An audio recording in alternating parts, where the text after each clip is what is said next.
Alô, alô, pessoal do canal Wagner Love Palavras de Vida, tudo legal? Tudo bem com vocês? Então voltei hoje para nós encerrarmos aquela série de vídeos falando sobre mentalidade de crescimento. Nós já fizemos 2 vídeos sobre esse assunto.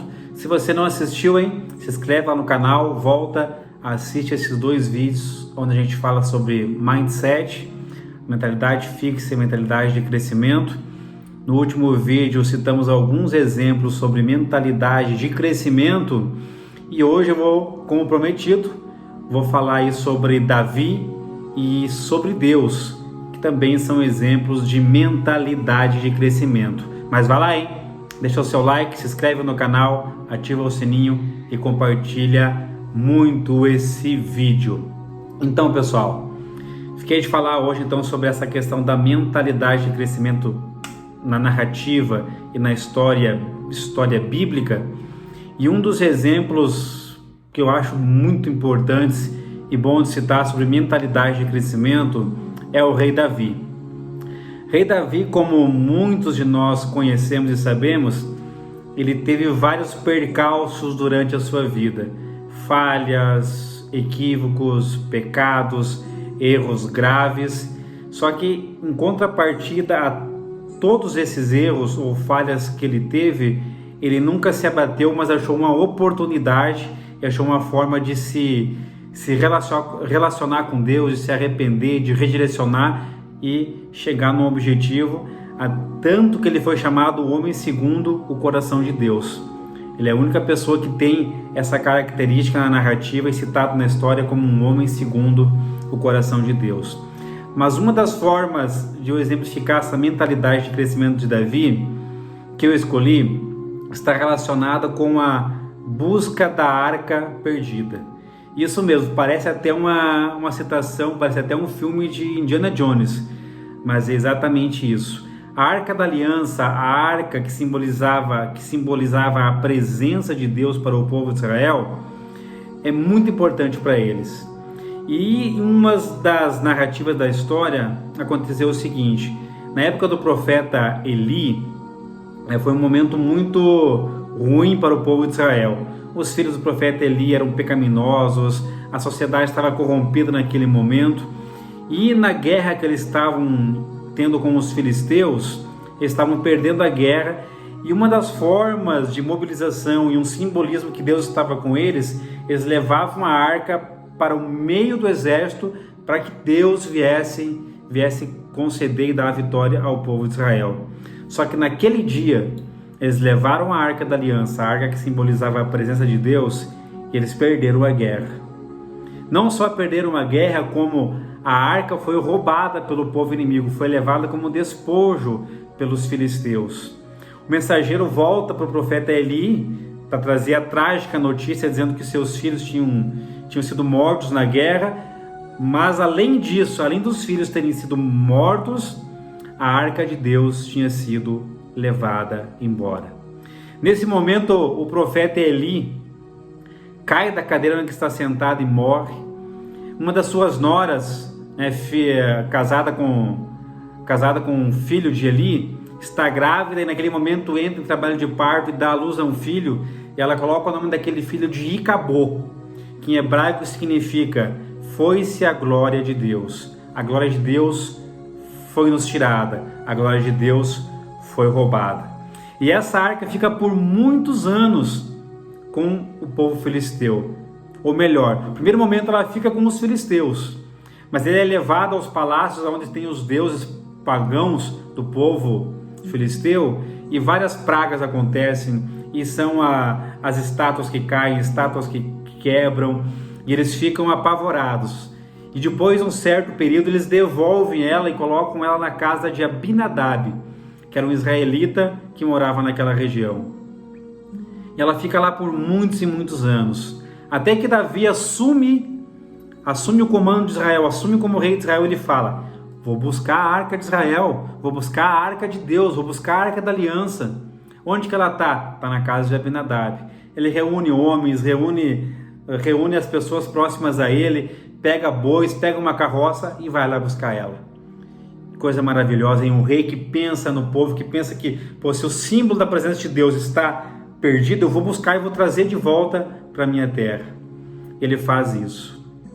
Só que no meio do caminho, a carroça de bois tropeça, né, dá um solavanco, e Uzá, que era filho de Abinadab, amigo de Davi, vai segurá-la para que ela não venha cair. E nesse momento ele morre. Porque para transportar a Arca da Aliança não é de qualquer forma, tinha um simbolismo, tinha um ritual, tinha um cerimonial. E Davi foi buscar ela de qualquer jeito. Ele foi com boas intenções, mas não foi da maneira correta. Uma das primeiras lições que eu aprendo nessa mentalidade de crescimento, nesse exemplo com Davi, que muitas vezes a gente tem vontade de fazer muita coisa boa, a gente tem muitas intenções, mas às vezes não faz do jeito certo. E foi o que aconteceu com Davi. Ele volta para casa triste, deixa a arca lá num israelita que morava ali próximo, Obed-Edom, e fica lá por 3 meses. Aí você pensa, se eu fosse Davi, se você fosse Davi, ou se nós tivéssemos uma mentalidade fixa, ou ele tivesse, ele diria: que isso, eu não vou buscar mais essa arca. Estava lá perdida, estava lá por anos, e eu como rei fui lá buscá-la. Agora Deus matou meu amigo, estou aqui triste, fiz uma ótima ação, uma boa ação, e agora perdi meu tempo. Mas não, Davi parou e pensou: peraí, eu fiz errado, porque existe a forma correta. Dali 3 meses ele volta, aí ele leva os levitas, que são a tribo de Israel, que são escolhidos para cuidar do templo e cuidar das coisas sagradas, traz ela sobre os ombros dos sacerdotes, os levitas, da forma correta. E mais do que isso, a cada alguns passos que ele dava, ele sacrificava carneiros e bois para louvar e agradecer a Deus. Fez da forma errada, tinha boa intenção, mas como ele tinha mentalidade de crescimento, ele soube achar a forma correta, foi lá e fez, e trouxe a arca de volta para o povo de Israel. E quando eu já vinculando isso com Deus, com Jesus Cristo, qual será que é a mentalidade de Deus? Qual será que é a mentalidade de Jesus? Posso afirmar para ti que a mentalidade é de crescimento, que o mindset de Deus, o mindset de Cristo é de crescimento. Porque veja bem, ele criou um homem, ele criou eu, criou você, criou Adão e Eva lá no jardim com a finalidade de adorá-lo, com a finalidade de servi-lo, com a finalidade de se relacionar com a humanidade. E diz a Bíblia Sagrada e diz a história narrada por Moisés no Gênesis, que todos os dias ao entardecer, Deus vinha falar com Adão e Eva lá no jardim. Mas um certo dia Adão e Eva desobedeceram uma regra que ele tinha dado, que era não comer da fruta que discernia do bem e do mal. Deu apenas uma regra para a humanidade que ele criou, para o homem e para a mulher que ele criou, e eles desobedeceram. Se não tivesse uma mentalidade de crescimento, Deus não voltaria no jardim falar com Adão e Eva.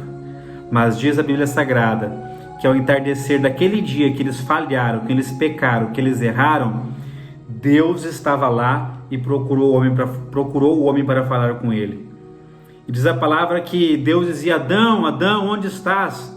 E Adão se escondia entre as árvores, entre os arbustos, e Deus chamava por ele. Até que Adão respondeu e disse: Senhor, eu me escondi porque estava com medo e pequei. Mesmo o homem falhando, ao final do dia, Deus foi ao encontro dele para se relacionar e falar com ele. Se Deus não tivesse uma mentalidade de crescimento, ele abandonaria e jogava fora, e dizia assim: eu só dei uma regra, só dei uma lei, só dei uma norma e você descumpriu. Mas mesmo assim Deus sempre vai continuar acreditando na humanidade. E foi isso que ele fez no passar de toda a história, através de toda a narrativa bíblica, dos juízes, dos profetas, dos reis, dos sacerdotes. Em todo momento Deus procurava uma forma de se relacionar com o homem, e o homem se afastava de Deus. Mandava os juízes, o homem pecava. Mandava profetas, os homens desobedeciam. Mandava os sacerdotes, mandava reis, segundo o coração de Deus, os homens desobedeciam. Mas sabe, por mais que Deus muitas vezes se frustre com a humanidade, se frustrou com a humanidade ao passar da história, Ele jamais desistiu e jamais irá desistir. Tanto que, por isso que Ele enviou Jesus. Eu fico imaginando, quem sabe no céu, a Trindade conversando, Deus, Jesus, o Espírito Santo, e eles falando: nós fizemos de tudo para essa humanidade, nós criamos o homem e a mulher, nós criamos o mundo para que eles nos adorem, para que eles nos sirvam e para que nós possamos nos relacionarmos com Ele. E aí Jesus disse: mas até hoje nós não estivemos lá em carne e osso para se relacionar com eles. E aí nasce Jesus, cresce Jesus, estabelece o seu ministério, morre numa cruz do Calvário e ressuscita ao terceiro dia para nos dar a salvação, para nos dar a redenção, para mostrar todo o seu amor pela humanidade. E aí eu te pergunto, passando-se 2000 anos de que Jesus morreu, de que se sacrificou pelos meus e pelos teus pecados, será que muitas vezes nós não frustramos Deus? Será que muitas vezes nós não nos afastamos de Deus?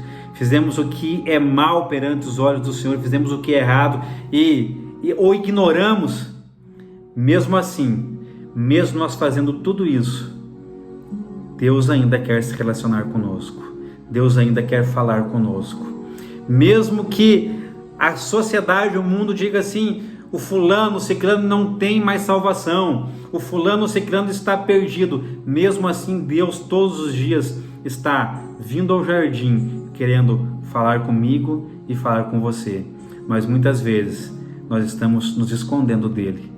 E Ele está lá, só querendo uma chance de nos salvar mais uma vez. Porque a salvação que Cristo nos oferece, a salvação que Deus nos oferece, é uma salvação para todos os dias. Não foi só com a sua morte, não. Mas através da sua morte, Ele criou um canal de relacionamento com a humanidade. E com isso nós temos livre acesso. Nós temos a oportunidade de sermos salvos todos os dias por Deus. E aí vem uma história na minha mente, eu encerro com essa história. Diz que todos os dias numa praia estava um senhor descansando dentro do seu livro, e todos os dias vinha uma criança, e a forma que ela tinha de brincar na praia era pegar as estrelas do mar e jogar no mar. E aquele senhor via que todos os dias essa criança fazia isso. Todos os dias a criança vinha e jogava as estrelas que estavam na beira da praia, no alto mar. Aquele senhor chegou para a criança e perguntou: por que você brinca com isso? Tanta coisa que você pode fazer. Por que você joga essas estrelas do mar de volta mar adentro?